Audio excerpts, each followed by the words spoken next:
on s'en venait avec, on espérait une économie cette année. Là. Vous avez vu que c'est pas une économie, finalement, c'est un petit déficit. C'est quand même de 500 000, mais c'est quand même un déficit.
On veut amortir sur. C'est peut-être pas le cas, là. Exemple, on a racheté un camion, puis on l'aurait payé cash, 1 million, là, je donne un camion, là. Ben, si on l'a payé cash, ce camion-là, ben, je suis capable d'amortir sur 25 ans. Fait que ce ne sera pas 1 million, ça va être 200 000 pendant 5 ans ou 100 000 pendant 10 ans. On va refaire les choses. Fait que c'est ça qu'on veut rediviser. Et ça, on fait l'exercice avec la marge pour le donner, cette information-là. Fait que c'est à suivre. Ben, Tout ça. on va prendre l'information quand la marge va pouvoir nous répondre. Disons, vous parlez qu'est-ce qui a occasionné le 3,4 millions de déficit. Exactement. Je ne veux pas revenir sur les explications que j'ai déjà données, mais je vous dirais que faut que les revenus backent les dépenses. Je sais que vous connaissez au niveau des finances, il faut que les revenus backent les finances. Puis pendant, ça fait quoi, 11 ans? C'est la 11e année là, que le taux de... C'était la 10e l'année passée. Fait que ça fait 10 ans que les revenus ne montaient pas. On avait des surplus, comme j'avais expliqué. Là. Puis on s'est servi de ces surplus-là, ce qui était permis, pour balancer notre budget, si on veut. On s'est servi de plus que les surplus parce qu'on est allé à. On les a vidés. Mais le mamage Ouais, qui est c'est ça. très clair avec ça, c'est que le taux de taxation n'est pas correct pour la population. Pour eux autres, le mamage, le taux de taxation est trop bas. Et c'est ça que je ne veux pas imposer aux gens. On essaie de maximiser, de diminuer l'impact du maximum. Ça aurait dû être monté progressivement pendant les années, c'est ce qui aurait dû être fait. On est passé du 8 En tout cas, millions moi, de mon compte surplus de taxes, ça fait 6 3 ans que je millions de reste ici, déficitaires. ça a augmenté de 35 Oui, mais si vous regardez le taux, c'est le rôle qui a augmenté, je comprends ce que vous dites. Oui, là. mais c'est 35, pareil. Ouais, là. mais moi, ce que je vous dis, c'est quand on regarde les budgets, il manque des revenus. L'année passée, je vous l'ai expliqué, là, il manquait 2,4 millions des revenus. On a squeezé jusqu'à 1,7, puis le reste, c'est les taxes. C'est le rôle qui a augmenté. On a laissé le rôle monter pour faire entrer des revenus. Ce qui veut Mais dire qu'il faut absolument ça prend une gestion efficace. compresser les dépenses. Compresser les dépenses, mais surtout bien identifier les dépenses, pas les couper si sont nécessaires, puis si on décide de les garder. L'important, c'est de les identifier, puis que les revenus arrivent égales, ce qui n'a jamais été le cas pendant plusieurs années. Fait qu'on est rentré en pouce. Il y avait Fait qu'on devrait s'améliorer. Ben moi Pas cette j'espérais année, cette en tout année. cas. 2022, 2023, non, on a quand même squeezé, on a aboli des postes. Je vous confirme qu'on n'a pas la pièce, ça sort pas aussi vite que ça a déjà sorti par le passé. Je vous le confirme, puis je pense que faut écouter aussi les citoyens. Là. Je pense qu'on a eu beaucoup de citoyens qui sont venus nous le dire à toutes la situation, ils sont venus nous dire que c'était pas facile la situation financière partout dans le Québec. Oui, oui, Mais exactement. on a des situations particulières à Cantley aussi, puis il faut les considérer, puis il faut considérer la possibilité de payer de nos citoyens, assurément. Ouais. Merci. Merci, Mme Dion. Autre question? Il y avait... Ah, oui.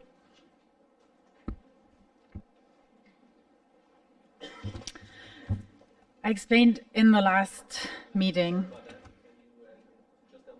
Oh, sorry, Eva Cohen.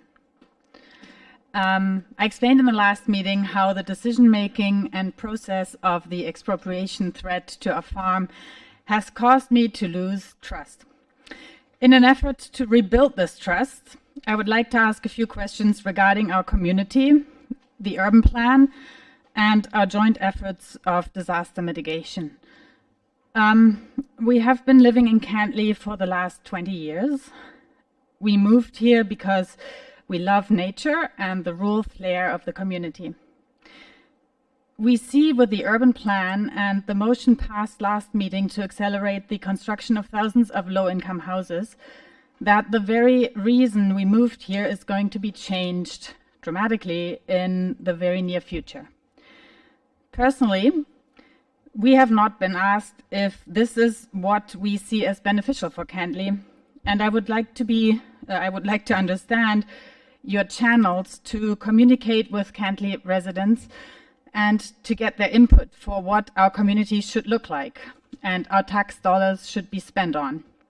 For example, I saw that there was public consultations on Cantley's strategic vision, but it looked like the most answers that were given were around 270 or something like that. So I would just like to understand how you basically get input for the decisions that you make on our vision and strategic future. And the question is, do Cantley citizens who move here for Cantley's welcoming nature really want Cantley to be the next suburb of Gatineau? Then I understand, and I may be wrong, but that it took about 6 years of hard work for everyone involved and the experts consulted to develop the urban plan. And as a citizen in the now defined high-density urban core, I wonder if any studies have been made to actually confirm that this vision is reasonable to pursue. And why I'm asking is that in this paper that you have published on the acceleration of low-income housing, I saw that 20% of the vacant lots are in municipal hands and 80% are in private hands. And therefore, I just would like to know if all the studies actually have been made to confirm that this is the right way to go forward. Asking for several reasons. One, that the urban core, in my view, is part of the last piece of remaining heritage land that basically portrays Cantley's origin and history. And having lived there for the last 20 years, we're very aware of the immense landslide risk in this area, the later clay, which is problematic with the increased risk of earthquakes, the quicksand and wetlands. And so I would just be interested to understand how you chose this to be the high density urban core. And then my last question really is, are there any intentions to revisit the plan to take into account the recently released information and guidelines of the National Adaptation Strategy and the National Risk Profile, detailing basically the risks to residents and especially highlighting Quebec and this region as intense earthquake risk, with very few people actually having insurance, and the economic fallouts that would all have on us. And last, this is more a comment than a question, but especially with the increase of thousands of houses, what is the intention on the traffic situation? Because just the other morning, it took us 45 minutes to actually reach the Alonzo Wright Bridge at just before 8 o'clock. And with the increase of thousands of houses and more residents in Cantley, what's your plan for the infrastructure to accommodate all that? Thank you. I don't know if we have an answer. I don't know if it's really clear, but je vais répondre en français. Eva, sorry, it's easier for me. But I'm not sure I understand all your questions, all your ideas. But ce que je vais dire, c'est que la plus grosse décision, the most important decision we made, it's to stop the development outside the urban perimeter. So what we want to develop is inside the perimeter, you know what I mean? So at each time we have to analyze each decision. So and we have a team to support us. So I guess the question is more, yeah. what made you define the urban core to be the suitable urban core? Have the studies been made to actually accommodate Maybe this yeah. area to be the urban core? Yeah, yeah. Maybe it's a question to our team. Yeah. So we have to check with our urban team for sure. Yeah, because that's the expert. So you know what I mean? Just Non, c'est ça. It's not us who's defining that. It's Quebec. yeah. Quebec tell us that this part, we have to develop this part. It's Quebec, the province of Quebec, The will government. do that. And after that, we just work with those part, and we have to manage this part and build some house inside this part before extending someplace else. But it's Quebec who tell them, it's not just telling Cantley, it's telling the MRC, the Colline, and Cantley, and every town in Quebec. Mm-hmm. It's not us, it's Quebec who tell, that's your court, le milieu urbain, and we have to build there. Yeah, but I think the question is referring to the last meeting. The idea was that the soil analysis has to be done to determine what can be done with the property. But as it is in private hands, it has not been done. So that's the same for 80% of the vacant lots that, and I don't know how many of those are in the urban core, but it looks to me that the analysis that this is actually suitable to be the urban core has not been done, or has it? So it's just a question. I'm not. The plan is to submit to all the population of Cantley about 4 years ago, and about 6 months ago, we submit those plans, and we asked the people to come and say something about those. And some of you came and tell us something, but not everything. No, I didn't see you. I see Monsieur and Madame there, but If I can complement My the answer, place. so if a promoter would be to have a project of the 100 house on a specific private lot, you would have to submit all the requirements, the paperwork, and the studies. So water analysis, all that. Yeah. So that means that once a development has been approved, that needs to be done, or? It's a requirement of the approval process. Yeah, okay. Because as I said, I mean, we've been in this area for 20 years, and especially riding in the area a lot, you know, we've just been very aware that a lot of the land is actually landslide risk. And with climate change happening and the increase of severe weather events, the risk profile is very different. And so a new risk profile has just come out, national risk profile, after the plan has been made. And so the question is that going to be considered going forward? it's considered every time. Before giving a permit to build or whatever, we have to make sure that not the slope not going in the water or something like that. We have to do that, and we ask the promoter or the person who want to build the house to give me some studies from engineer to make sure they can build there, and the house is still too big, too small, or something like that. We ask all about them. I saw personally in river, at the end of river, the slope there. I was there with the government of Quebec when they're going down. I saw and I know what you mean. But we ask everybody to, when they build a new house or new project, to make sure they got enough water to do that. They got the slope is not too heavy they didn't have a glissement terrain, and we ask them before giving the permit. Yeah. Again, I mean, we just also heard that the CCM itself, which is our emergency shelter, has had drinking water issues at least 3 times last year. We've seen that with ourselves too, monitoring the well for the last 60 years, you know, that there may actually be some drinking water issues. So all those things going forward are only going to increase, and yet the plan is to increase.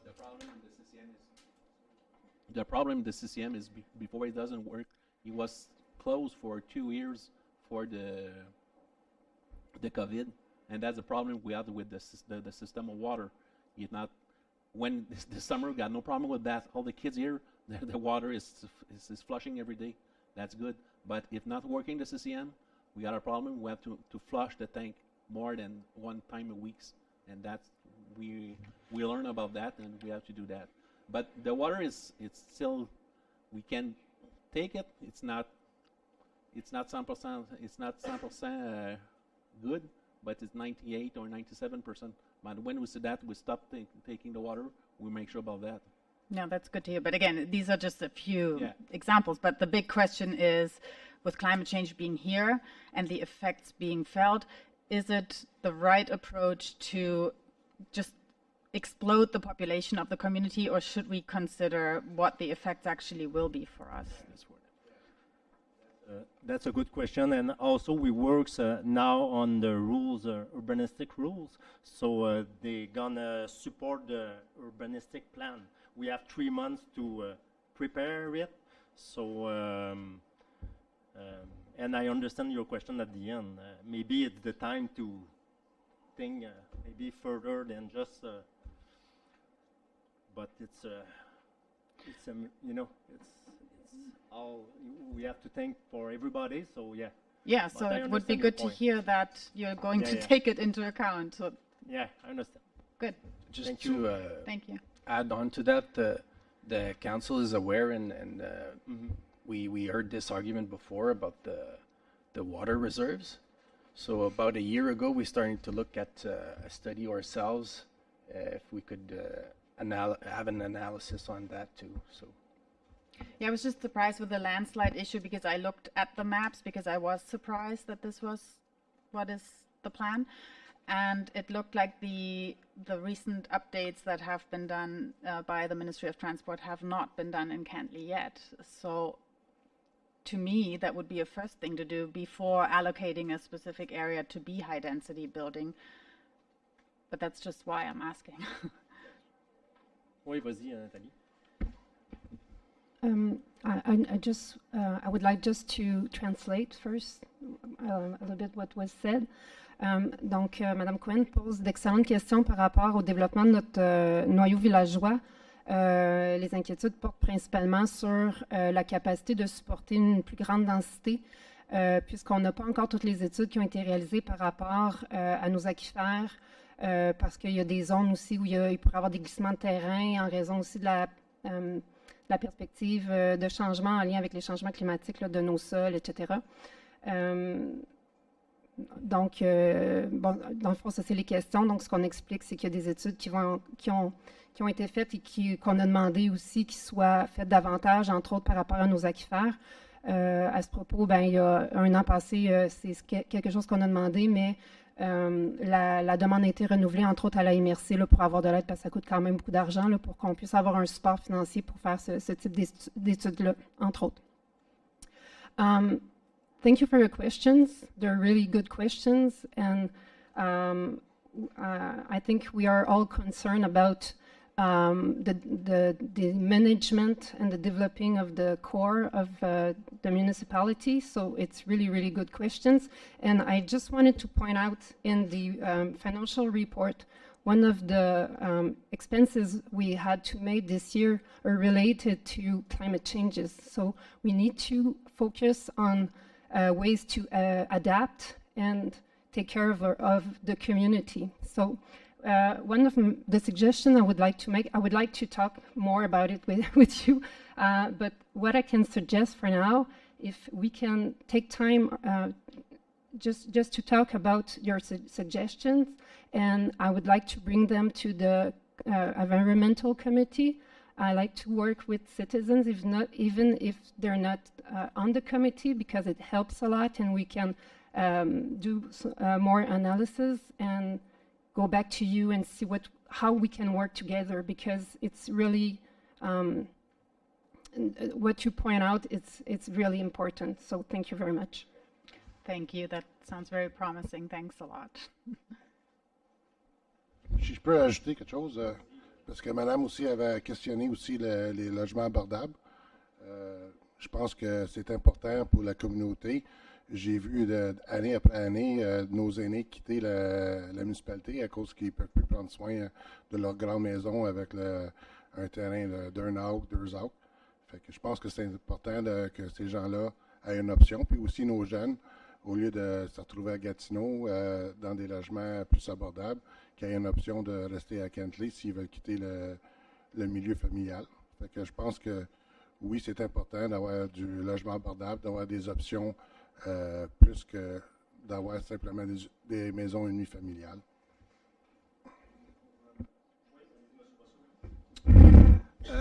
Au-delà de ce que mon collègue vient de dire, en fait, il y a un besoin qui est là par rapport à l'accès au logement.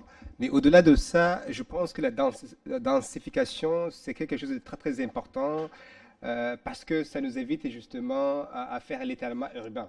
Et donc, ça vient non seulement nous aider à résoudre la question de la demande de logement, mais en même temps, ça nous aide justement à réduire l'étalement urbain. Donc, pour moi, je pense que c'est une bonne chose. Je comprends que ça vous concerne, madame, du fait que peut-être ce n'était pas le genre de maison que vous aimeriez avoir à Kentley, mais en même temps, comme je le dis, ça nous aide à régler au moins deux problèmes. Merci. Pour compléter là-dessus, là, je veux juste dire qu'on regarde tout ce qui se passe dans notre noyau villageois, puis même peut-être se connecter à un réseau particulier qui va fournir, mais c'est quelque chose de dispendieux. Bref, on regarde toutes les possibilités, puis oui, on veut loger nos gens. Densification, à quel prix? Il faut quand même se poser la question, à quel prix? Puis je parle du prix environnemental, je parle du prix monétaire également. Je pense que les élus en 2023 doivent se poser la question. Je pense que c'est notre devoir de faire ça. Je pense qu'on le fait déjà très bien, assez ensemble, mais il y a encore du travail à faire, assurément, pendant plusieurs années. Donc, y avait-tu des questions en ligne? Pas de questions en ligne? D'autres gens qui veulent poser des questions? Donc, sinon, on irait avec l'ordre du jour. Il n'y avait pas de changement. On commence avec le point 3, adoption de l'ordre du jour du 10 octobre 2023. Il est proposé par la conseillère Mme Plamondon, appuyé par le conseiller M. Jean Bosco. Il est résolu que l'ordre du jour de la séance ordinaire du 10 octobre 2023 soit adopté tel que présenté. Merci, M. Parent. Adoption des procès-verbaux du procès-verbal de la séance ordinaire du 19 septembre 2023. Il est proposé par la conseillère Mme Sarah Plamondon, appuyé par le conseiller M. Jean-Charles Lalonde. Il est résolu que le procès-verbal de la séance ordinaire du 19 septembre 2023 soit adopté tel que présenté. On va en direction générale. 5.1, demande de traitement équitable au ministre de la Sécurité publique, financement du service de la sécurité publique de la MRC des Collines de l'Outaouais. Il est proposé par le conseiller M. Jean Bosco, appuyé par le conseiller M. Jean-Charles Lalonde. Il est résolu que la municipalité de Kentley réclame un traitement équitable et récurrent à ce qui a trait au financement de son service de police municipale. Il est également résolu qu'afin de respecter la capacité de payer des citoyens de la MRC des Collines, cette dernière réclame qu'une juste compensation financière soit instaurée afin de rétablir l'équité entre les villes desservies par la Sûreté du Québec et les villes et MRC ayant leur propre service au niveau 1 et 2. Il est également résolu qu'une copie de la présente décision soit transmise aux personnes suivantes. Ministre de la Santé publique, ministre responsable de la région de l'Outaouais, président de l'Union des municipalités du Québec, président de la Fédération québécoise des municipalités, député de la région de l'Outaouais. Il est également résolu que le Conseil autorise la présente M. Gomez et M. Parent, directeur général et greffier trésorier, ou le remplaçant à signer pour et au nom de la municipalité de Kentley tous les documents donnant présente à cet effet. Ici, ce qu'on vient demander, c'est qu'on vient demander à Québec d'avoir une équité. Dans notre cas, nous, ça représente à peu près entre 1 et 1,5 million de crédits de subvention qu'on pourrait obtenir afin de réduire les coûts des citoyens sur la facture du service de police qu'on a ici à l'Outaouais. Parce que si on serait desservi par la Sûreté du Québec, et puis je vais donner un exemple, ça nous coûte environ, je vais dire, si ça nous coûterait 3 millions, bien, il y a 1,5 million qui serait payé par Québec, puis l'autre serait payé par les citoyens de la municipalité. Et dans le présent cas, ça nous coûte 3 millions, mais c'est 3 millions qui est assumé par nos citoyens parce qu'on a notre propre corps policier. Le conseil ne peut pas de son propre chef dire je veux plus de la je veux plus de la MRC des Collines, il faut que ça passe par Québec et il faut que ça vienne autorisé de là-bas. Fait qu'on fait des demandes justement pour dire on veut garder notre corps policier, mais donnez-nous l'équivalent de ce que vous donnez aux autres municipalités qui sont avec la Sûreté du Québec. Je ne sais pas si ça résume la question, M. le maire. C'est pour renchérir. M. Parent a parlé de 3 millions de nos coûts. Est-ce que, là, présentement, je vous confirme qu'il y a plusieurs municipalités qui poussent avec le gouvernement. On se met ensemble. Là. Puis là, je parle de nous autres via la MRC, naturellement, mais il y a plusieurs municipalités dans le Québec qui vivent cette injustice-là. Est-ce que le gouvernement va nous financer 50 des coûts? Je ne le sais pas. Ce qu'on jase, là, ce que j'entends, ça va être entre 20 et 50 mais déjà, une portion qui nous serait retournée, on dirait merci déjà en partant tout de suite. Parce que je pense qu'on a justement un corps de police de proximité, c'est ce qu'on veut, c'est bien, mais l'injustice financière est importante, surtout en ces temps-ci, présentement. Merci. Donc, adopter à l'unanimité. 5.2. Résolution d'appui. Renouvellement du programme de la taxe sur l'essence et la contribution du Québec 2024-2028. Négociation entre les gouvernements du Québec et du Canada.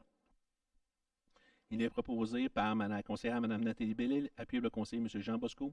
Il est résolu que la Fédération canadienne des municipalités, FQM, demande au gouvernement du Québec et du Canada de conclure dès le début de l'automne une nouvelle entente fédérale-provinciale pour le renouvellement du programme de la taxe sur l'essence et de la contribution du Québec, comme appelé la TEC, pour la période du 1er janvier 2024 au 31 décembre 2028. D'augmenter les sommes disponibles aux municipalités du Québec et de prévoir une hausse annuelle de l'enveloppe pour une durée de l'entente afin de couvrir l'augmentation des coûts. De n'ajouter aucune reddition de compte, obligation ou conditions additionnelles aux municipalités dans l'application du programme. De permettre le financement de projets de bâtiments municipaux, des ouvrages de rétention et des quais à propriété de municipalités dans les travaux admissibles. De rendre admissibles les projets de prévention, d'aménagement et des travaux d'adaptation aux conséquences des changements climatiques. Il est également résolu de transmettre copie de cette résolution au ministre des Finances du Québec, M. Éric Girard, à la ministre des Affaires municipales de l'Habitation du Québec, Mme André Laforêt, à la vice-première ministre et ministre des Finances du Canada, l'honorable Chrystia Freeland, au ministre du Logement, de l'Infrastructure et des Collectivités du Canada, l'honorable Sean Fraser, et à la Fédération canadienne des municipalités. Il est également résolu que cette résolution soit envoyée à tous les membres de la Fédération canadienne des municipalités pour adoption et transmission aux intervenants concernés. Il est également résolu que le Conseil autorise par la présente M. Gomez ou M. Parent, directeur général et greffier trésorier, ou leur remplaçant, de signer pour et au nom de la municipalité de Quinquelé tous les documents d'honneur et fait à la présente résolution. Questions, commentaires, adopté à l'unanimité. Point 5.3, nomination de M. Jean Bosco, conseiller du district des Prés numéro 2, à titre de délégué au sein du conseil d'administration de la Régie intermunicipale de transport des collines, Transcollines et abrogation de la résolution numéro 2021-MC-426. Il est proposé par Pause.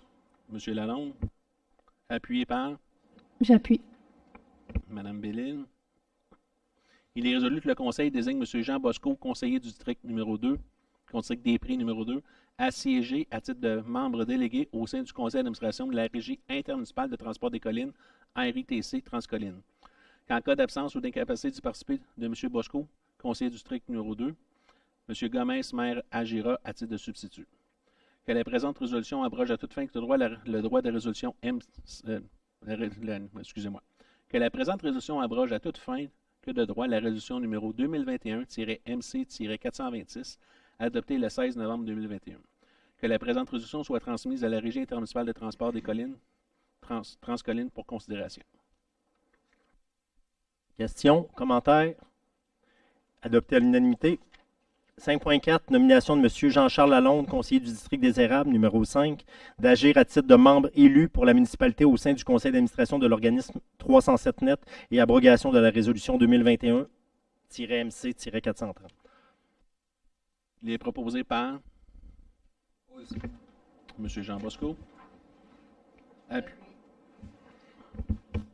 appuyé par Mme Plamondon.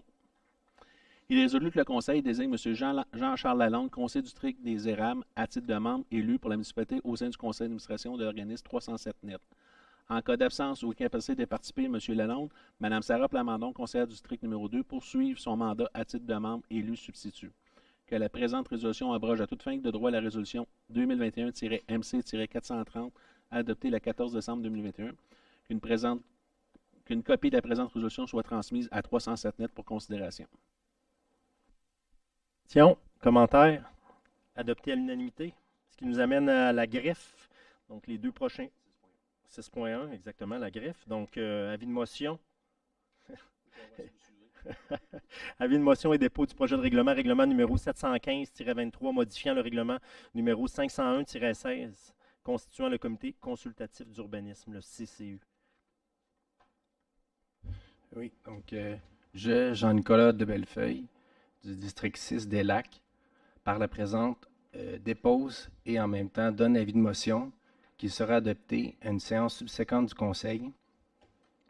Le règlement numéro 75-23, modifiant le règlement numéro 501-16, constituant le comité consultatif d'urbanisme, CCU.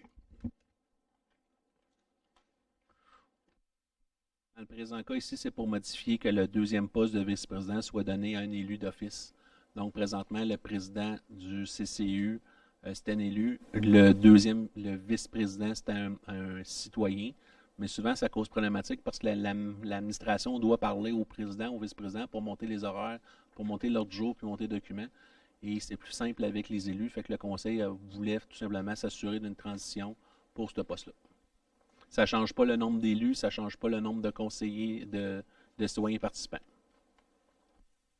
Parent, 6.2, avis de motion et dépôt du projet de règlement numéro 717-23, modifiant le règlement numéro 672-21, constituant le comité consultatif en environnement et en développement durable de Cantley, le CCE-DDC.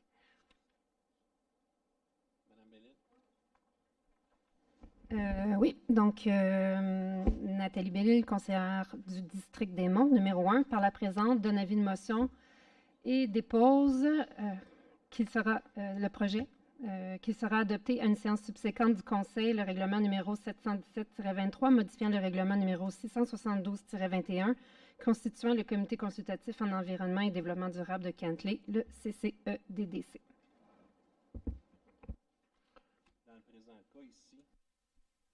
Dans le présent cas ici, c'est c'est mettre 2 élus au comité de l'environnement, puis que le président et le vice-président soient communément appelés un et un autre élu.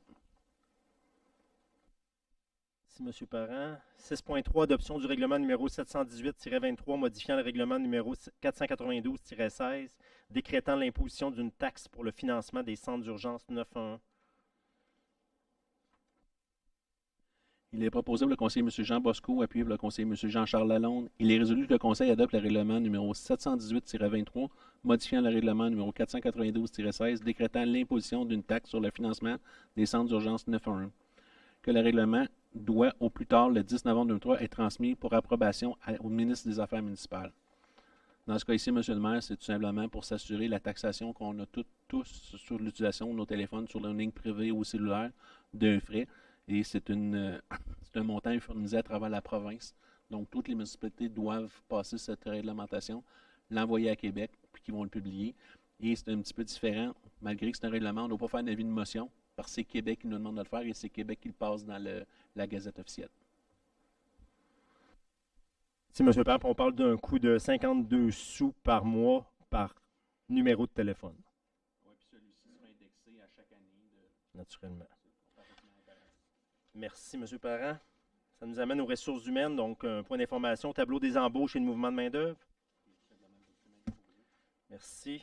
Ce qui nous amène aux finances. Adoption des comptes payés au 27 septembre 2023. Excusez. Il est proposé par M. Lalonde. Appuyé par Mme Plamondon. Il est résolu que le Conseil, sur recommandation de M. Derek Murphy, directeur des Finances, approuve les comptes à payer au 27 novembre 2023, se répartissant comme suit.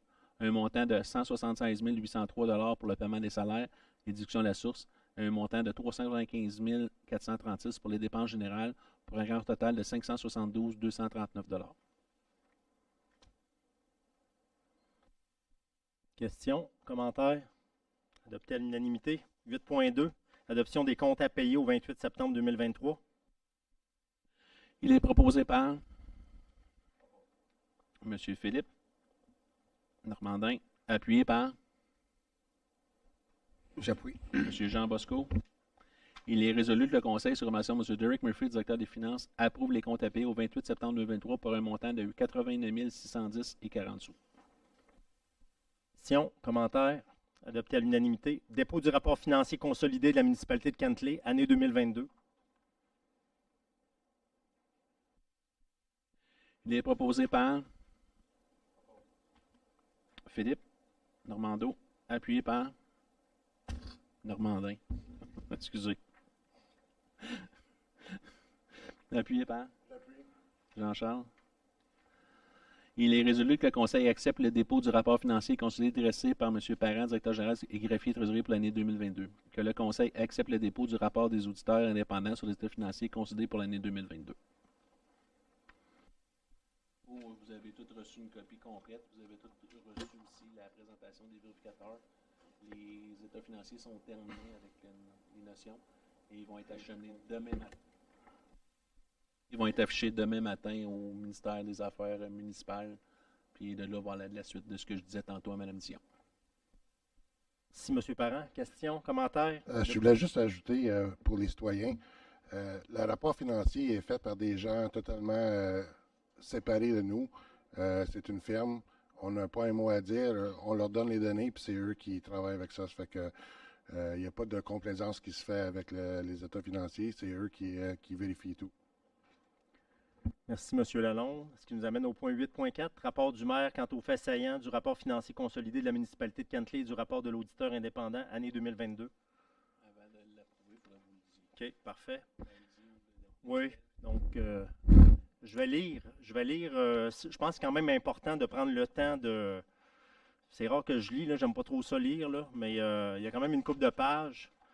Mais ça reprend la première page, je reprends un peu ce que M. Lalonde dit. Donc, en tant que maire de la municipalité de Cantley et conformément à l'article 176.2 du Code municipal du Québec, c'est-tu possible qu'on voie le rapport que j'ai écrit? Tu l'as-tu, Christelle?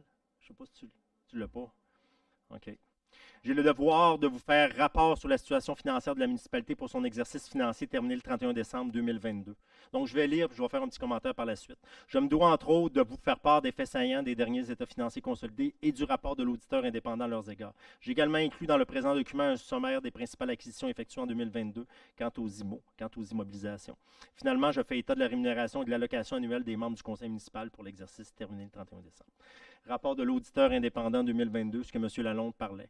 Donc, plus tôt ce soir, tout juste avant, et tel que requis en vertu de l'article 176.1 du Code municipal du Québec, M. Parent, directeur général et greffier trésorier, a déposé aux membres du conseil municipal le rapport financier consolidé et le rapport de l'auditeur indépendant pour l'année 2022.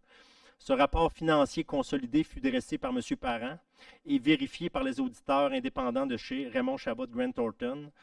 Ces derniers ont émis, en date du 3 octobre, une opinion sans réserve sur les états financiers consolidés de la municipalité. Le rapport fait état, entre autres, de la responsabilité de la direction et des responsables de la gouvernance quant aux états financiers, la responsabilité de l'auditeur à l'égard de l'audit des 10 États et leur opinion sur ces États. Le paragraphe d'opinion des auditeurs pour l'exercice terminé le 31 décembre 2022 sur les états financiers va donc comme suit.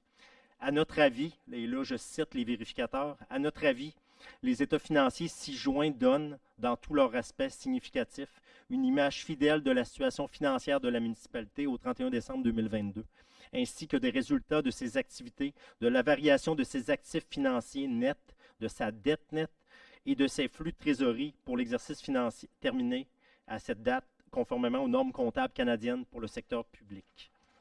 Ce qui m'amène justement aux faits saillants, plus particulièrement les revenus. Donc, au niveau des résultats, les revenus se sont élevés à 20 836 000, alors que les charges se sont chiffrées à 21 939 000, incluant l'amortissement des IMO d'un montant de 3 579 000. Par conséquent, l'année financière 2022 s'est soldée par un déficit comptable de 1 103 000.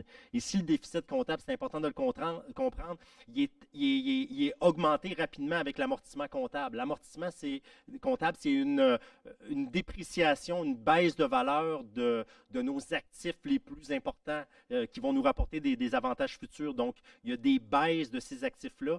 c'est ce qu'on appelle l'amortissement. Ce n'est pas une dépense en soi, c'est vraiment, c'est pas une dépense qu'on va payer. C'est important que vous le compreniez, c'est vraiment, c'est une baisse, mais ça apparaît dans les états financiers, mais ce n'est pas une dépense qu'on va payer, comme des salaires, vous comprenez ce que je veux dire, OK? C'est important de le comprendre, ça.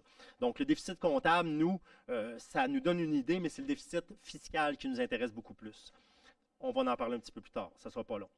Les revenus, donc de 2022, total de 20 836 000. Malgré la décision budgétaire de ne pas hausser pour une dixième année consécutive le taux de taxation de base des citoyens et citoyennes de Cantley en 2022, les revenus émanant de ces taxes foncières ont augmenté de près de 2 400 000 par rapport à 2021, pour se situer à 15 707 000 en 2022.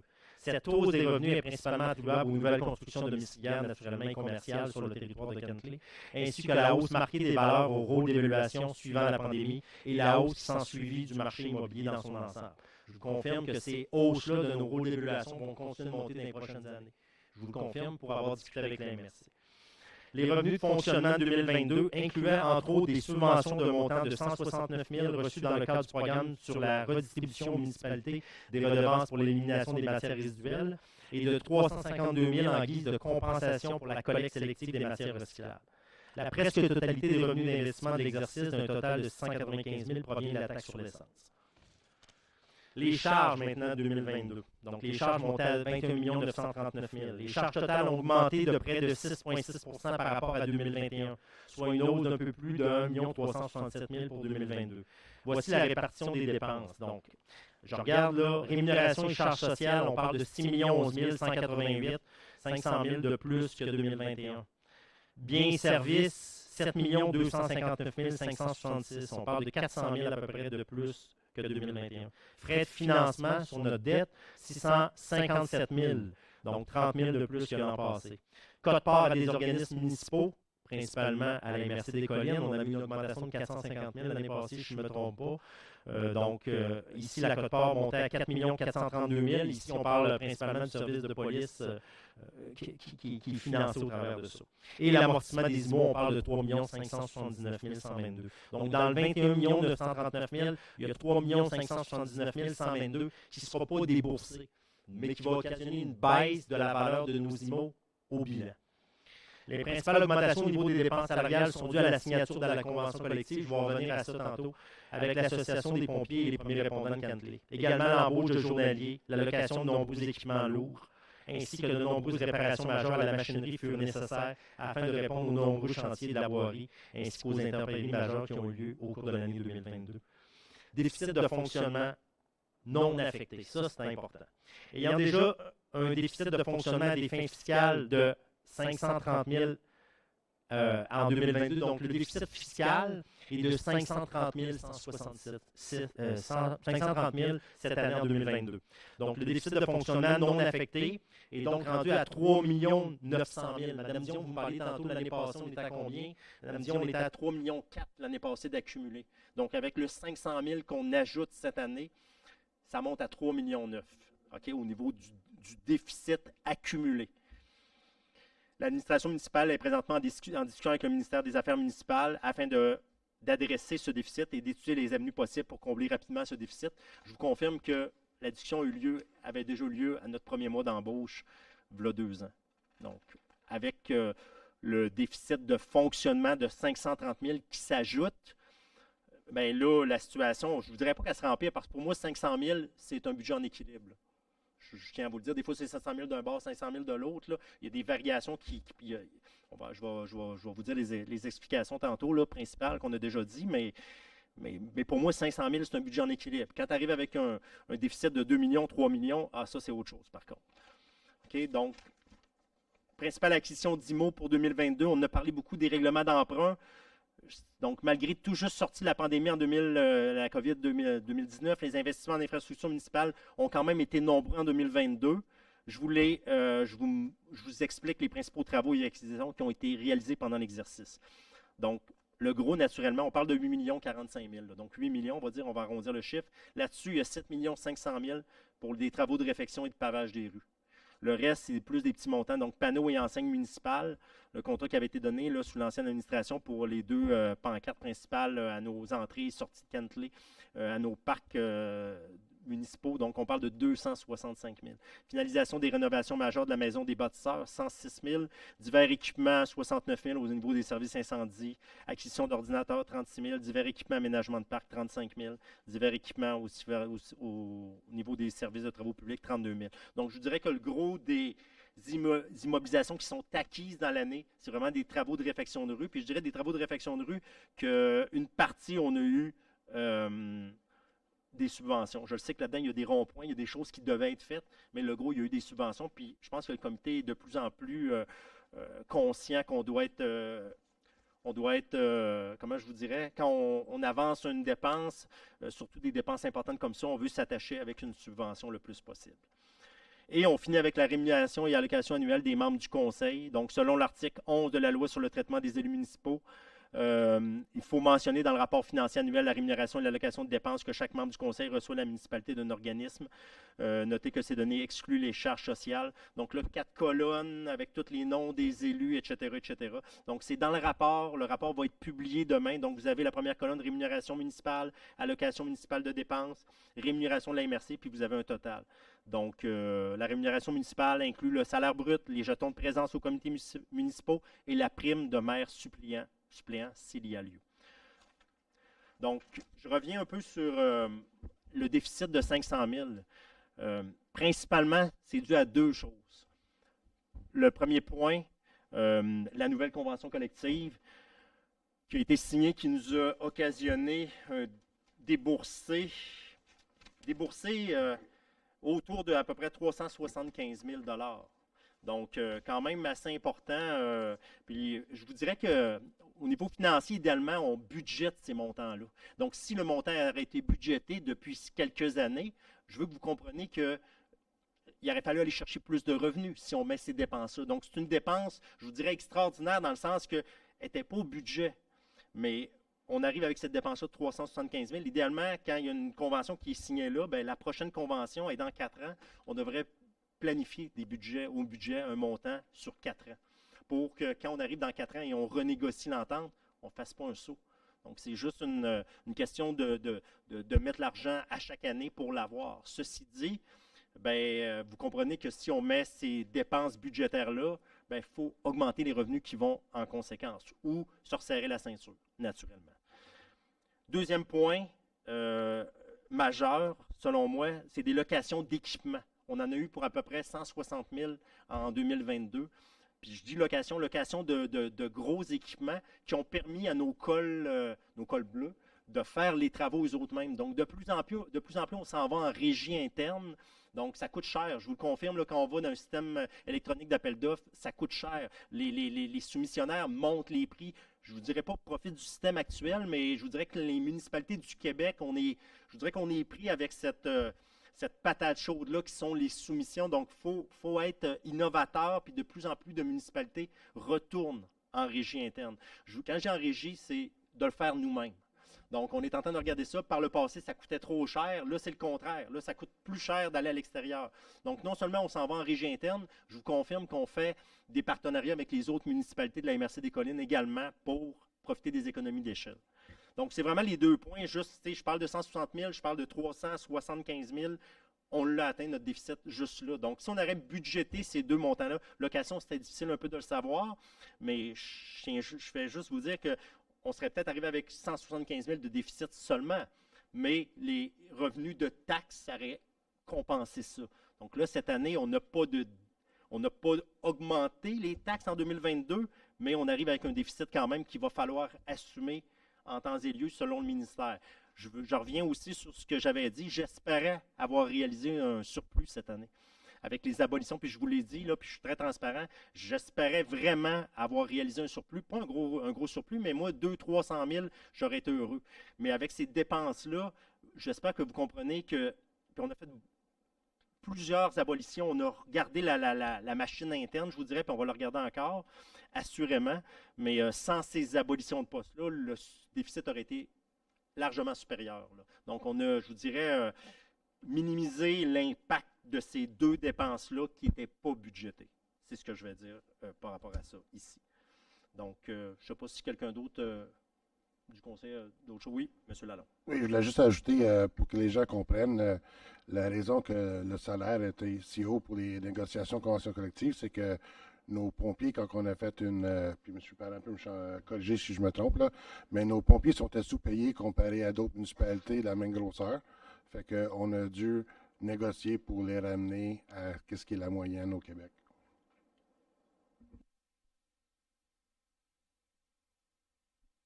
Excellent.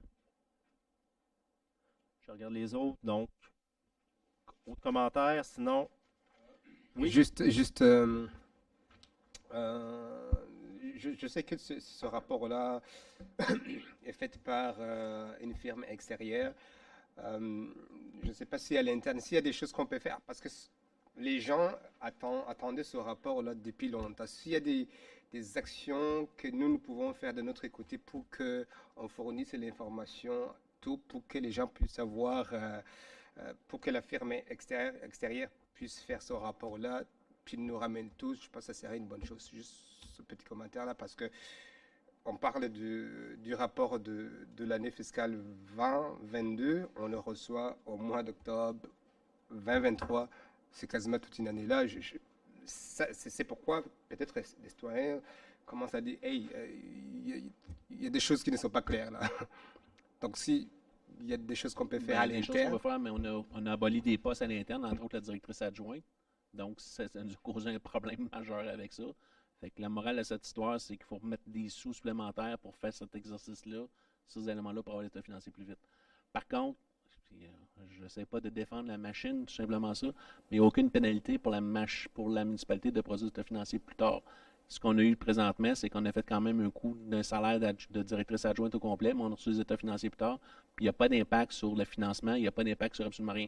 Je ne dis pas que c'est l'objectif, j'en ai discuté avec M. Murphy, puis on a pris des pistes de solutions pour l'avoir plus tôt, mais il n'y a pas d'impact financier pour la municipalité. Puis il y a, dans le présent cas ici, la municipalité a retardé d'environ 2 mois de donner des chiffres aux vérificateurs, mais il y a tout l'espace de vacances des vérificateurs qu'on ne contrôle pas. Juillet, les vérificateurs n'étaient pas disponibles. À août, c'était une problématique. Ils ont changé de directeur, corrige-moi de Rick si je me trompe, là, ils ont changé de directeur sur le compte. Puis après ça, l'associé est parti en vacances. Fait que ça, c'est pas quelque chose qu'on... Mais effectivement, la municipalité, on a un retard de notre responsabilité aussi, puis ça, je le dis, puis je ne le cache pas. Mais effectivement, l'objectif, c'est de fournir des états financiers l'année prochaine pour le mois de mai. Oui, vraiment. On a besoin des chiffres. Les chiffres, comme j'expliquais à monsieur au mois passé, même s'ils ne sont pas vérifiés, on les a à l'interne quand même. Mais c'est le fun d'avoir une étampe dessus puis pouvoir s'y fier. Donc, je vous le confirme, là, pour avoir été vérificateur pendant 4 ans par le passé, il y a 20 ans, on ne sortait pas trop les chiffres en retard. Je vous confirme, on était by the book. Puis j'ai fait des revendications à Raymond Chabot. En même temps, Raymond Chabot a une responsabilité partagée avec l'interne de la municipalité. Comme M. Parent a dit, on avait aboli certains postes, donc peut-être qu'il manquait un peu de bras pour faire le travail. Donc, on va corriger la situation. Assurément, je veux les états financiers le 15 juin l'année prochaine. Je vous le confirme. 15 mai, excusez. Oui, j'ai dit 15 juin. Non, vous avez bien fait. Merci. Autre question, commentaire? Adopté à l'unanimité. Poseur pour un appuyeur. Vous avez raison. Amenez-moi là. Qui propose, qui seconde? On propose sur le rapport du maire? Oui. Que je vais proposer. J'appuie. Jean-Charles et Philippe Normandin. Il est résolu que le Conseil accepte le rapport du maire quant aux faits saillants du rapport financier consolidé de la municipalité et du rapport de l'auditeur indépendant pour l'année 2022. Merci, M. Parent. On s'en va donc aux travaux publics 9.1. Autorisation de procéder à l'achat d'un tracteur usagé avec équipement et à l'échange du chargeur sur roue, service des travaux publics. Il est proposé par Je propose. Jean-Charles Lalonde, appuyé par Philippe Normandin. Il est résolu que le Conseil, sur recommandation de M. Richard Cossine, chargé de projet au service citoyen, autorise la cession du chargeur sur roue pour la somme de 30 000 taxe mensuelle à la firme Entreprise Sud-Ouest, 90 15-98-98 Québec Inc. Il est également résolu que le Conseil, sur recommandation de M. Arcostine, chargé de projet, service aux citoyens, autorise l'achat d'un tracteur usagé, d'une souffleuse à neige, d'un chasse-neige et d'une fourche à palette auprès de la firme entreprise Sud-Ouest 9015-98-98 Québec Inc. pour la somme de 114 051, taxes incluses. Il est également résolu que les fonds requis soient puisés à même le fonds de roulement. Dans ce cas ici, il faut se souvenir qu'on a fait plus, le contracteur à neige là, pour la municipalité, il n'existe plus. Ben, il n'existe plus, c'est le cas de dire, il n'a pas exercé son droit de renouvellement. On a regardé pour le deuxième soumissionnaire qui avait soumissionné à l'époque, et c'était plus que le double, je pense que c'était le triple du coût que l'autre chargeait. Ça devenait plus économique de le faire en interne. Par contre, il faut avoir de l'outillage pour le faire. Puis vous avez vu la présentation faite par les Bleus, le directeur, pas le directeur, mais le chargé de projet, ainsi que le contre-maître sur cette présentation au dernier CG. Des rues là, municipales, Non, juste pour préciser. Excusez, je vous parle des parcs, je parle des édifices, le CCM, l'hôtel de ville, les casernes d'incendie, les stations de stationnement de Transcolline qui sont sous la juridiction de nous autres, puis les parcs. Merci beaucoup. Questions, commentaires? Ben, juste pour enchérir ce que M. Parent dit, avec cet achat-là, on peut payer. L'achat d'équipement va se payer en dedans de 2 ans. Merci, M. Lalonde. 9 points, donc adopté à l'unanimité. S'il n'y a pas d'autres questions. 9.2, autorisation de procéder à l'achat d'une chargeuse rétrocaveuse neuve 2023-2024. Annulation de l'adjudication du contrat à Delta Power Equipment Limité et adjudication d'un contrat à JR Brisson Équipement Limité. Contrat numéro 2023-40.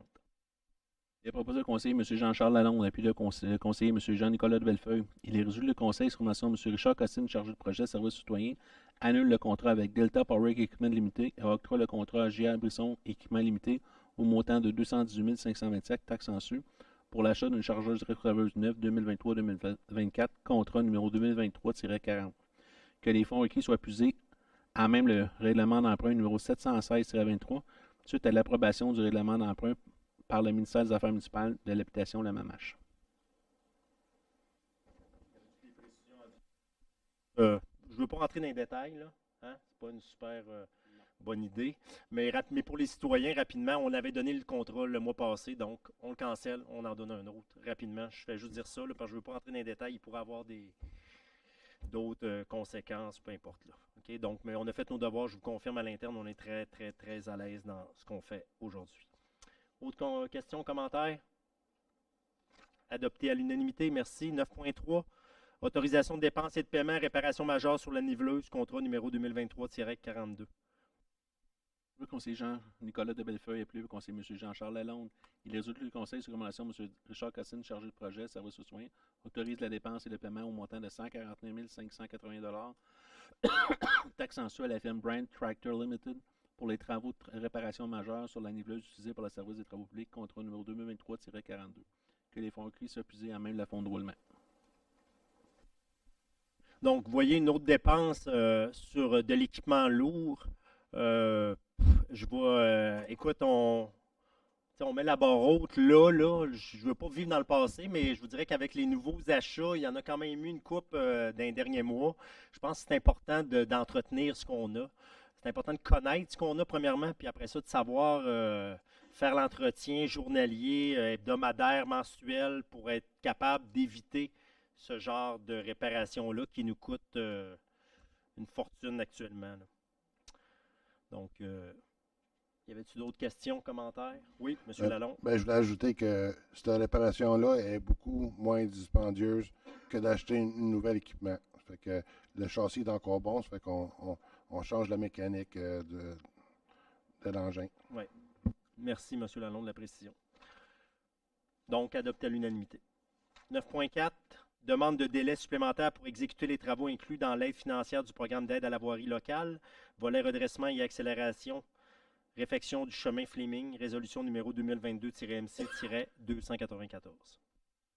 Proposé pour le conseiller M. Jean-Nicolas de Bellefeuille, appuyé pour la conseillère Mme Sarah Plamondon. Il est résolu que le conseil, sur recommandation de M. Richard Costine, chargé de projet, service citoyen, dépose une demande auprès du ministère du ministre des Transports du Québec afin d'obtenir un délai supplémentaire de 12 mois pour les travaux admissibles dans le cadre du programme d'aide à la voirie locale PAVIL.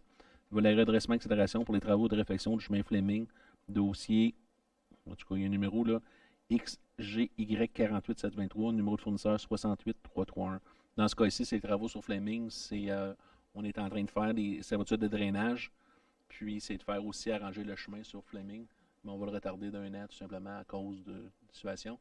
On a mis de la priorité sur montée Saint-Amour.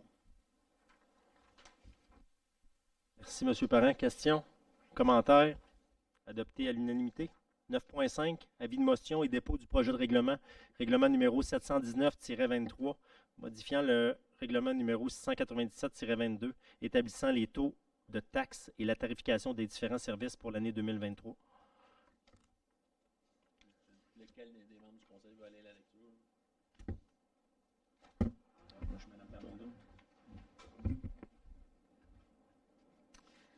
Je, Sarah Plamondon, district départ 4, par la présente, donne avis de motion qu'il sera adopté à une séance subséquente du Conseil le règlement numéro 719-23, modifiant le règlement numéro 697-22, établissant les taux de taxes et de la tarification des différents services pour l'année 2023, dépose le projet de règlement intitulé Règlement numéro 719-23, modifiant le règlement numéro 697-22, établissant les taux de taxes et la tarification des différents services pour l'année 2023. Dans le présent cas, M. le maire donner un certificat d'autorisation d'occupation du domaine public, de charger un montant de 50 $ pour obtenir ce certificat-là. Merci, M. Parent. Mme Plamondon. Donc, ça nous amène en urbanisme et environnement. 11.1, demande de dérogation mineure au règlement de zonage, numéro 269-05, construction d'un bâtiment principal au 24 rue Gérès, lot 3 891 374, dossier 2022-20 033.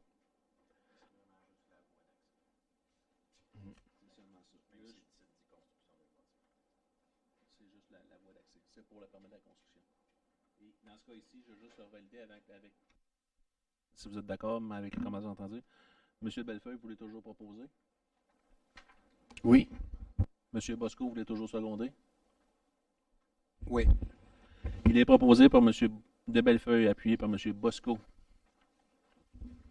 Il est résolu que le Conseil approuve la demande de réaction mineure, dossier 2022-23 du règlement de zonage numéro 269-05 pour la propriété sur 24 rue Guérès sur le lot 3 891 774 afin de réduire la marge de recul latérale droite de l'aide d'accès à la largeur pouvant varier entre 0,67 et moins de 6 mètres et permettre l'empiètement dans un écran végétal prescrit de 6 mètres sur une profondeur de 32 mètres.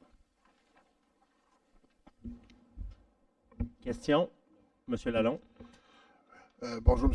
Hannon. Juste pour revenir, on vient d'approuver la dérogation, comme vous avez constaté, mais votre questionnement est bon. Je pense que la prochaine fois qu'il y a un bâtiment proche d'un terrain humide, on pourrait peut-être faire consultation avec le comité d'environnement pour réenchérir l'étude. Oui, sauf que quand le demandeur respecte la réglementation en cours, même le comité d'environnement pourra émettre des recommandations, mais comme tel, on peut pas refuser le permis puisqu'on s'ouvrirait à des poursuites judiciaires. Dans ce cas-ci, on parle de dérogation, là. Mais ce que je veux aussi souligner, c'est que notre règlement demande un 15 mètres d'un milieu humide, puis la province demande seulement 10 mètres. Fait que nous, on est plus prudent par 50 %. Autre question, commentaire, M. Bosco? Peut-être oui, excuse. la dérogation ici est pour préserver le milieu humide. Là, il pourrait construire sans dérogation. Donc, ici, en fait, on vient avec cette dérogation-là protéger le milieu humide. Fait que qu'il la soumette comme telle, sans déro, il n'y aurait aucun problème, puis il respecterait toute la réglementation en cours. Là. C'est bon, je pense qu'on dit la même chose, là. Je voulais juste mentionner aux citoyens que nos règlements sont encore meilleurs qu'à la province. Oui. Monsieur Bosco? Ben, en fait, je pense que mon point de vue a été exprimé par M. de Bellefeuille, mais je voudrais dire que pour les citoyennes qui sont préoccupés par les milieux humides, nous avons la même préoccupation. Et c'est la raison pour laquelle moi, personnellement, j'appuie ces résolutions, c'est parce que le but, c'est justement pour réduire l'impact sur l'empiètement du milieu humide. C'est pour cela que on accepte cette demande de dérogation. Merci. Merci, M. Bosco. Donc, autre question, commentaire, adopté à l'unanimité, merci. 11.2, projet de construction d'un bâtiment principal assujetti à un plan d'implantation et d'intégration architecturale, un PIA, projet récréo-touristique minéral au 48 chemin Summer, lot 6 548 318, dossier 2023-20021. Conseiller M. Jean-Nicolas de Bellefeuille, appuyé par la conseillère Mme Nathalie Bellil, il est résolu que le Conseil approuve le plan d'implantation et d'intégration architecturale, le PIA, dossier 2023-20021, visant la construction d'un bâtiment principal au 48 chemin Summer sur le lot 6 548 318 dans la zone 63R, comme montré au document soumis. Question, commentaire, adopté à l'unanimité. 11.3, projet d'une enseigne appliquée sur un bâtiment principal assujetti à un plan d'implantation et d'intégration architecturale, projet récréo-touristique minéral au 48 chemin Summer, lot 6 548 318. Proposé par M. Jean-Nicolas de Bellefeuille, appuyé par la conseillère Mme Nathalie Bellil, il est résolu que le Conseil approuve le plan d'implantation et d'intégration architecturale, le PIA, dossier 2023-20023, visant l'installation d'une enseigne appliquée sur le bâtiment principal, bureau administratif de l'entreprise minérale situé au 48 chemin Summers, sur le lot 6 548 318, dans la zone 63R, comme mentionné au document soumis.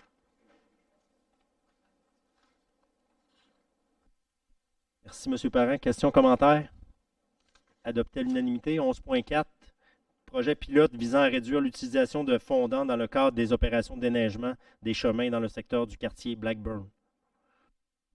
Conseillère Mme Bellil, appuyé par le conseiller M. Lalonde, il est résolu que le conseil municipal accepte la proposition d'un projet pilote visant à réduire l'utilisation des abrasifs et fondants des opérations de déneigement sur le secteur Blackburn sur 1,7 km et qui comprend le chemin de Blackburn, rue Faraday et impasse du refuge des Cascades, et ce, dès la période hivernale 2023-2024. Dans le présent cas ici, M. le maire, c'est qu'on veut faire un projet pilote pour ne pas mettre de sel dans ce secteur-là. Donc, il va y avoir une couche de neige un peu plus épaisse, puis ils vont mettre du sable qui est moins nocif pour l'environnement. On va faire un projet pilote. Il n'y a pas de coût supplémentaire pour la municipalité. L'entrepreneur s'occupe de ça, puis on va faire un avis aux citoyens de ce secteur-là aussi pour s'assurer que l'information est correcte. Merci, M. Parent. Question, oui, Mme Bellil. Oui, juste pour ajouter un peu de précision, l'emplacement choisi a été fait en fonction de s'assurer que c'est un tronçon qui va être quand même sécuritaire, là, malgré les changements, mais aussi où se trouvaient des milieux humides. Donc, pour réduire l'empreinte écologique par l'utilisation de sel, justement, c'était de s'assurer d'avoir un secteur où l'impact était peut-être plus important qu'ailleurs. Et puis, ce secteur-là répondait, là, dans le fond, deux conditions. Là, donc, il y avait un milieu humide et que ça permettait quand même d'opérer de façon sécuritaire. Merci, Mme Bellil. Autre question, commentaire? Adopté à l'unanimité, merci. 11.5, adjudication d'un contrat pour le remplacement complet d'un système septique et démolition d'une remise au 792 Montée Saint-Amour, contrat numéro 2023-41. Il est proposé par Jean-Nicolas Bellefeuille, appuyé par Jean-Charles Lalonde. Il est résolu que le conseil sur recommandation de Mme Marie-Josée Cazobon, directrice du service à l'urbanisme de l'environnement et du développement économique, octroie le contrat à la firme Excavation Martin Gagnon pour la somme de 39 800 $ taxes en sus pour le remplacement complet du système septique et démolition d'une remise au 792 Montée Saint-Amour, contrat 2023-41. Que les fonds inclus soient puisés à main le poste budgétaire, honoraire personnel, autres urbanistes, et ensuite portés au compte de taxes du propriétaire fautif avec les frais et les intérêts encourus. Dans ce cas ici, c'est une résidence qui a un problème avec son champ septique qui pollue l'environnement, fait que la municipalité prend en charge de faire les travaux et met l'entièreté des frais occasionnés à ça sur le compte de taxe du citoyen, tout simplement. Ben, j'imagine que le citoyen a été mis au courant et a reçu plusieurs avertissements, là. Effectivement. OK, pour pas qu'on fasse un saut tantôt, là.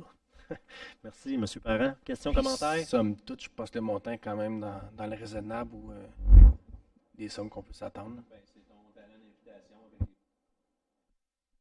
Nous sommes allés en appel d'offres, future invitation auprès de fournisseurs, puis vous avez les prix, là. Je sais pas, vous ne voyez peut-être pas à l'écran, là. Le plus bas soumissionnaire est à 39 800, 41 200, 43 350.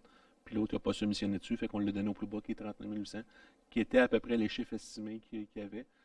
Il y a une augmentation, parce ça faisait déjà 1 an et demi qu'on avait les prix. Puis il y a une augmentation de quelques milliers de dollars, mais depuis ce temps-là, c'est ça, parce que la propriétaire s'est engagée à le faire, mais elle ne l'a pas fait. Fait que on prend les moyens pour le faire. Autre question, commentaire? 11.6, attribution d'odonyme, projet de lotissement Dean, secteur situé au nord du chemin Sainte-Élisabeth, lot 6 540 472, dossier 2023-20 024. Il est proposé pour le conseiller, M. de Bellefeuille, appuie le conseiller, Mme Bellil. Il est résolu que le conseil approuve d'attribuer l'odonyme suivant à la voie de circulation du projet de lotissement Dean, montré au plan de projet de lotissement minute 2416, signé par Pierre-Olivier Morin, arpentage de maître, en date du 9 avril 2023, dossier 2023-2002-0024. Le nom de la rue, impasse de la Quiétude.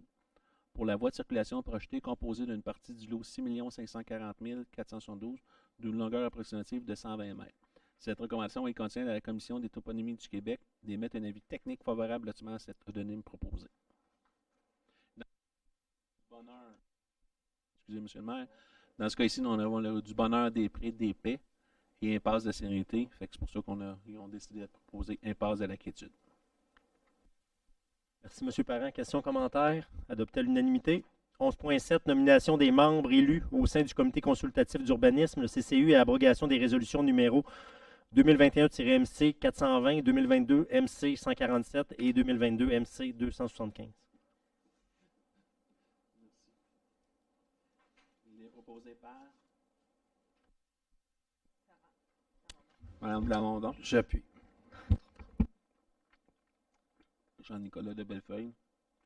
Il est résolu que le Conseil nomme les membres élus suivants à siéger au sein du Comité consultatif d'urbanisme, CCU, pour une période de 2 ans, et ce, en compter du 10 octobre 2023, à savoir M. Philippe Normandin, conseiller du district numéro 3, d'agir à titre de président.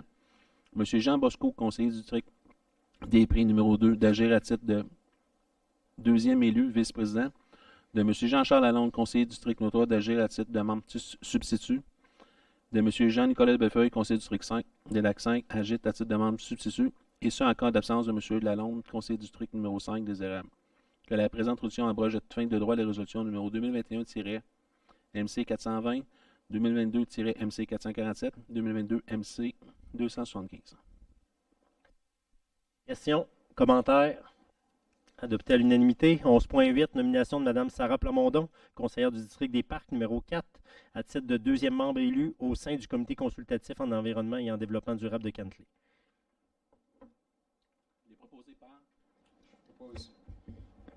Jean Bosco. J'appuie. Mme Bellil. Il est résolu que le Conseil nomme Mme Plamondon, conseillère du district des Parcs, d'agir à titre de vice-présidente au sein du comité consultatif d'environnement et développement durable de Cantley. Question, commentaire, adopté à l'unanimité. Donc, on s'en va en divers. Donc, on avait un point divers au 16.1, journée de sensibilisation du cancer de la prostate, novembre, donc 19 novembre, ça serait la journée. Le conseiller M. Bosco, appuyé par la conseillère Mme Bellil, les autres du conseil municipal de Cantley déclarent le 19 novembre comme la journée municipale de Cantley de la sensibilisation au cancer de la prostate. Novembre. C'est une demande qui a été faite par le premier ministre, M. Legault, d'appliquer à l'ensemble des municipalités du Québec. M. Parent, donc adopté à l'unanimité. Ça met un terme au point qu'on avait à traiter, si je ne me trompe pas, ce qui nous amène à la deuxième période de questions. Donc, vous pouvez prendre la parole, venir poser des questions sur les éléments, idéalement sur les éléments qu'on a discutés.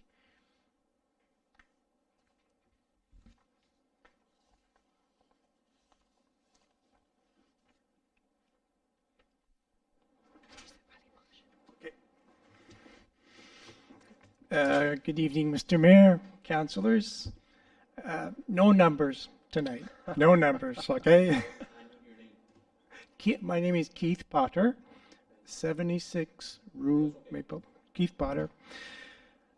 So, after the last, I've started reading the plan d'urbanisation, the big plan. I've read about 50 pages. It's pretty dense. There's a lot there. One thing I notice so far, there's several recommendations for environmental type studies. And one of the, I didn't bring my notes, so I can't actually tell you where these sections are, but there was one section in particular where they recommended an environmental study at court or very soon on the urban core. Okay, so we're all like from last week and from this week's tonight's meeting, you might get a sense that we're worried. We're worried about what's happening in this community in terms of the environment. I'm asking the council to follow up on these recommendations and really put something together so that we can see what's going on in the big picture. That's what I'm asking for tonight. You know, I'm getting a little emotional here, but if we had something to read, something from you guys to say, okay, this is the direction we're going, I think we would be a lot more comfortable. I hesitate to say this, but you go on the Cantley website right now under environmental protection plan, there's nothing there. It's blank. So, you know, I'm just asking, you know, let's start working on that. Let's get something tangible, you know, that would answer all our questions. That's it. Thank you. Merci. Thank you. Je sais pas si maybe just quickly, we're planning on buying some acres of forest. We're just trying to figure out where would be the best place ecologically and logistically.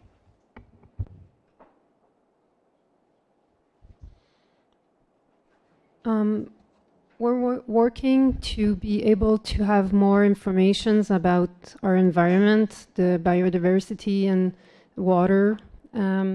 Takes a lot of time and money, but working on it for sure. That's the only problem, the money. Yeah. But we understand your. We listen. Comment on dit ça? On vous entend. Bref. We hear you. We hear you. Yeah. For sure. Thank you for your comment. But I think what I'm getting from your question is that you want more clarity on what the urban center is going to look like, where the development is going to be focused. So yeah, I agree. We'll find ways to better illustrate that and show the vision. There was some public consultations a few years ago made with an organism called Rue Principale that was really nice. A big part of that study was taken by the urbanism service, by the municipality, and put in the urbanism plan. Still, we need to have more information on our environment before developing and densifying and everything, because we don't know how much water we can use, how many, you know. And we need maybe to establish a clearer vision of what we want to do with the core of the municipality, but the territory in general. So I agree about it. So that's something we have to work on. Thank you. Oui, oui, allez-y, pas de problème, prenez votre temps. Perhaps we could have just something rough by next council meeting. Just big picture, just something, That would be great. Thank you. All right. Mr. Parent, I believe that even the stuff that you're reading right now is not yet approved by the MRC, or well, le plan de schéma. But there's a delay, eh? We have 3 months after that. The plant is approved by the MRC about, I give you the last meeting, I give you the paper about that, about 3 weeks ago or 2 weeks ago, and we have 90 days to make the reglement for this thing. And that probably answered the question of Mr. Dare, Mr. Parker, to make sure that what exactly we need to make sure that the development will be in harmony. I don't say that in harmony with the community. C'est publié par les MRC. C'est pas moi qui. J'ai le document entre les mains. Je l'ai reçu la semaine, le 2 ou 3 semaines. Le plan d'urbanisme. C'est celle qui est corrigée. C'est celle qui est sur le site Internet. Il y a eu une modification qu'on a redéposée au Conseil. On a déposé un autre document. C'est celle-là qui a été approuvée par la MRC. Monsieur Nantel, je ne me souviens plus parce qu'on a tellement parlé, mais je pense que la dernière, vous avez entre les mains. Mais à la limite, si vous me retournez un courriel demain, je vais vous retourner la dernière version. Ça marche? Mais je ne pourrais pas l'avoir demain, mais jeudi vous allez l'avoir. Vous le savez, je retourne toujours mes affaires. Puis juste pour clarifier un peu pour l'ensemble de la population là, qui nous écoute, rappelez-vous que la première semaine, on a arrêté le développement à l'extérieur. Vous en souvenez, ça, au niveau du périmètre urbain. Ça, c'est notre première décision qu'on a faite. Mais j'entends ce que vous dites, puis Nathalie l'a bien dit, je pense qu'il faut savoir qu'est-ce qu'on a, puis de plus en plus, c'est dur d'agir quand on ne sait pas qu'est-ce qu'on a exactement chez nous. Puis ça, pour obtenir ces informations-là, il faut de l'argent, il faut avancer de l'argent, ça prend du courage. Du courage. Oui, mon Dieu, oui, je reprends votre terme. Ça prend du courage pour amener ces études-là, de payer, parce que des fois, je vous le confirme que le Conseil, on attend que ça vienne de l'ensemble des municipalités de la MRC des Collines pour qu'on travaille ensemble, et on risque peut-être d'attendre longtemps si on attend après les autres. Ça, assurément, je m'en rends compte. Puis je pense que comme élu, nouvel élu, depuis 2 ans, je pense qu'il faut arrêter il faut vraiment revoir le modèle. Puis à Cantley, on n'est pas différent des autres. Puis on est encore plus, je pense, environnemental. On est en banlieue de la grande ville, tu sais. Fait que je pense qu'on veut conserver notre aspect nature le plus possible. C'est pour ça qu'on garde ça dans le périmètre urbain. Puis jusqu'où qu'on veut développer, il faut se questionner. Mais en même temps, il y a l'autre côté, le développement, et puis là, faut que l'argent suive aussi pour continuer de rendre des services, puis de rejoindre les 2 bouts, comme on dit. Fait que c'est un équilibre entre les deux. Je pense qu'on n'est pas la seule municipalité du Québec qui se questionne là-dessus pour avoir eu plusieurs rencontres avec plusieurs maires de plusieurs municipalités. Je vous confirme que c'est généralisé pas mal partout. Mais il va falloir arriver avec des bonnes suggestions, puis mettre son pied à terre, puis être courageux quand on prend ces décisions-là, parce qu'il y en a qui vont assurément, même à Cantley, qui ne sont pas d'accord nécessairement avec ça, parce que la protection de l'environnement puis la protection de ce qu'on a vient avec des sous. Donc, c'est un équilibre qui va être important d'aller chercher, mais assurément, c'est une priorité. Puis je dirais pour l'ensemble du conseil quand même. Là. Je ne veux pas parler pour tout le monde, mais je pense que c'est une priorité pour le conseil actuel. Madame Lacasse. Oui, vous étiez, oui. Il était ouvert? Ah, oui. Parfait. Oui, ben merci de parler de courage. En fin de compte, vous confirmez. Daniel Lacasse, district 1. Merci de parler de courage parce que, bon, parfois, on pense qu'on n'est pas entendu. Donc, vous avez confirmé qu'on est entendu et écouté. Donc, merci de rappeler l'importance de ce mot-là pour les citoyens, pour le conseil. Mais mon intervention ce soir n'est pas du tout sur le plan d'urbanisme, elle est plutôt sur les comités de consultation. Donc, je trouve que ces 3 comités-là, ou même 4, je pense, sont très utiles, très pertinents, surtout qui permettent aux citoyens de travailler en partenariat avec les élus.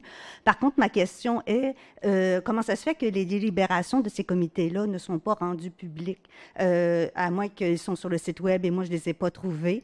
Mais je pense que ça serait important. Je sais que Nathalie fait souvent des comptes rendus dans son infolette ou même dans l'écho de Cantley, mais on n'a pas, en tant que citoyen, une connaissance directe de la nature des délibérations et comment ces délibérations-là ont mené aux décisions. Bon, on sait que les dérogations mineures qui sortent du CCU sont apportées ici, mais on n'a pas trop souvent le contexte de ces discussions-là. Et je pense que dans un souci de transparence, faudrait que les délibérations, au moins les comptes rendus, pas nécessairement les verbatims, soient publiés. Ou s'ils le sont, peut-être m'aviser ou nous informer où ils sont. Oui, non, je vous confirme que le conseil a pris la décision de ne pas sortir toute cette information-là pour des raisons, je vous dirais, vous parlez de transparence, puis peut-être qu'on va regarder cette décision-là. Si c'est nécessaire, je pense qu'au moment où le conseil a pris cette décision-là à l'interne dans une discussion toute simple, là, je pense que c'était plus pour ne pas rajouter de l'huile sur le feu plus que d'autres choses. Puis quand je dis ça, c'est pas négatif, là, c'est plus de partir des débats avant que les décisions soient prises, c'est de etc., etc. Mais j'entends ce que vous dites, hein, Mme Lacasse. Ouais. Puis... Ben, j'ai parlé de transparence, mais je pense qu'il y a un mot beaucoup plus fort qui est sorti 2 fois ce soir, peut-être plusieurs fois. C'est une question de confiance aussi, de confiance que les délibérations sont vraiment écoutées, sont menées de façon appropriée. Pas qu'on doute de ça, mais en même temps, je pense qu'il y a un intérêt de plus en plus croissant de la population de ce qui se passe au Conseil. Et bon, largement grâce à vous, Monsieur le maire, parce que vous avez vraiment encouragé la participation au Conseil. Vous avez vraiment encouragé les périodes de questions. Donc, il faudrait bâtir là-dessus, je crois, pour rendre l'ensemble des délibérations des comités qui relèvent du Conseil aussi publics. J'entends ce que vous dites, Mme Lacasse, puis je vais le ramener en discussion à notre prochain caucus. Je ne vous confirme pas la décision, mais je vous confirme qu'on va en rediscuter assurément. Si je peux rajouter, oui, je pense que c'est certains cas, c'est semblable aux ressources humaines. Dans ce domaine-là aussi, il y a certaines choses qui sont confidentielles. Donc, dépendamment des dossiers, dépendamment des comités, il peut y avoir certains aspects qui sont confidentiels. Donc, c'est possiblement là la raison principale. Merci. Oui, allez-y, Mme Meline. Dans les premiers temps, du comité environnement, il avait été décidé en fait, c'est moi qui composais les procès-verbaux, puis par la suite, on m'avait demandé de composer des comptes rendus où allait avoir une certaine partie de l'information qui se trouvait dans les procès-verbaux et que ce compte rendu-là allait être accessible au public. Maintenant, on a demandé que ce soit un employé ou une employée du service d'urbanisme qui rédige les procès-verbaux. Puis, il n'y a plus de compte-rendu qui est fait. J'avais comme dans l'idée que les procès-verbaux allaient être accessibles au public. Là, je comprends que non. Donc, ça, c'est quelque chose qui semble m'avoir échappé. Alors, je vais en discuter de nouveau avec le conseil en temps et lieu pour voir comment on pourrait procéder pour rendre l'information ou les informations voulues publiques. Merci pour la question. Ça nous empêcherait pas, par contre, de faire des comptes rendus pour résumer comme un petit peu ce que tu faisais auparavant. On pourrait faire la même chose de ce côté-là pour rendre ça public, puis le déposer au conseil. Parce que vous avez décidé de garder ces comptes rendus-là confidentiels, mais vous pourriez peut-être juste faire un résumé. Comme il y a certaines informations au CCU qu'on ne pourrait pas donner d'emblée, mais il y a certaines informations qu'on peut donner. Comme toutes les documentations avant la prise de décision du CCU ne sont pas rendues publiques, même par l'accès à l'information, tant que le conseil municipal n'a pas approuvé ou désapprouvé la dérogation. À partir de ce moment-là, il y a comme une main levée sur la documentation qui est là pour la rendre publique. Exactement, il y a de l'information qui doit rester confidentielle là, pour des raisons qu'on comprend. Il y avait aussi une partie d'information qui avait été décidée d'être censurée là, pour ne pas créer de bisbille là, dans le public. Là. Donc, les recommandations faites par le comité environnement qui n'étaient pas retenues par le conseil, c'est ça. Ça avait été décidé de ne pas paraître dans les comptes rendus.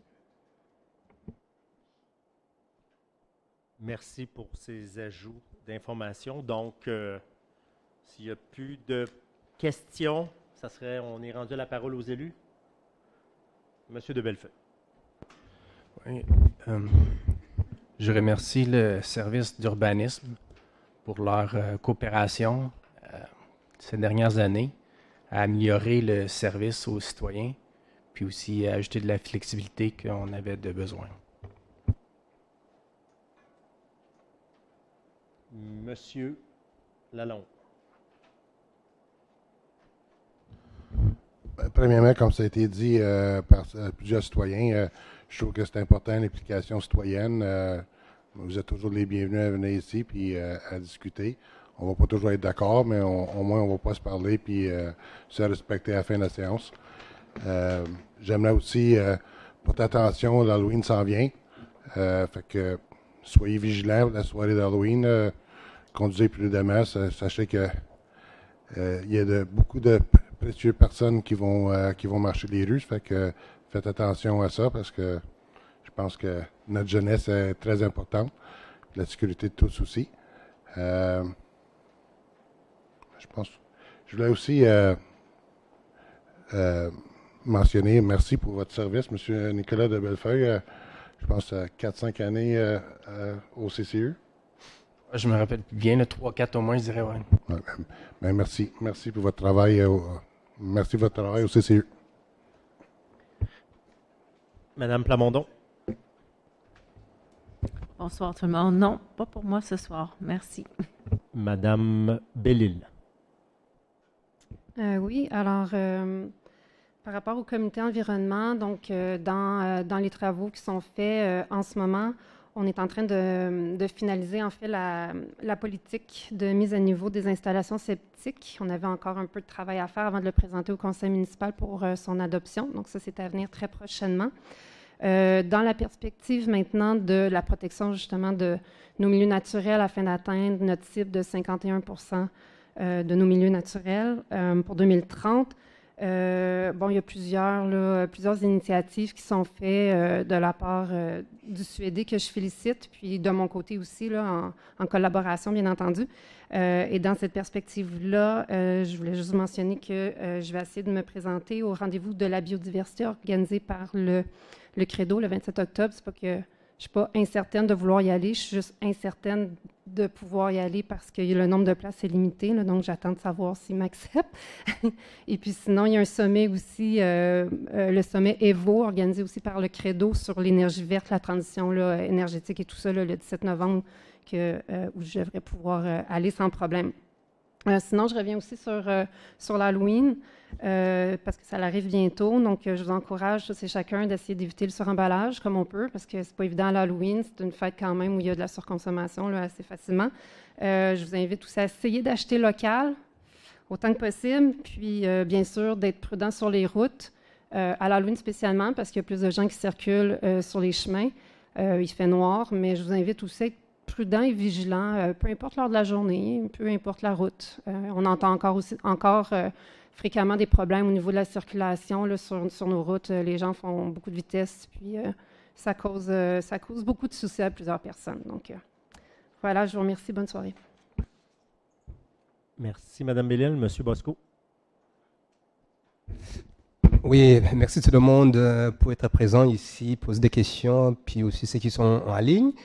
Je voulais aussi remercier les amis de Ginz qui continuent à travailler avec la municipalité pour préparer les sentiers dont on a besoin pour pouvoir profiter du parc Ginz. Je pense que tout le monde ici, incluant le maire, et puis on a hâte que ce soit ouvert au public. Christelle, je pense que peut-être elle nous aide à travailler sur la signalisation. Donc, j'espère bien que d'ici, avant le début de l'hiver, on sera capable de pouvoir en profiter. Merci beaucoup. Merci, M. Bosco. M. Normandin? Ben, j'allais remercier M. de Bellefeuille aussi, mais c'est déjà fait. Donc, c'est tout. Merci. Ben, moi aussi, j'allais remercier M. de Bellefeuille. Vraiment, merci pour votre super travail, très, très, très apprécié. Je vous dis également que demain, c'est la journée acheter un repas en échange d'un don à la Maison des Collines dans le secteur de Hall, donc au Vieux du Lutte, toute la journée, là, je pense à partir de 10-11 heures le matin. Vous pouvez y aller, puis je pense que le repas est gratuit, puis on donne un don qui va directement à la Maison des Collines. Joyeux Halloween. On se revoit au prochain conseil, mardi le 14 novembre. Merci d'être présent ce soir, très apprécié. Merci, bonne soirée. Clôture de la séance et levée de l'Assemblée.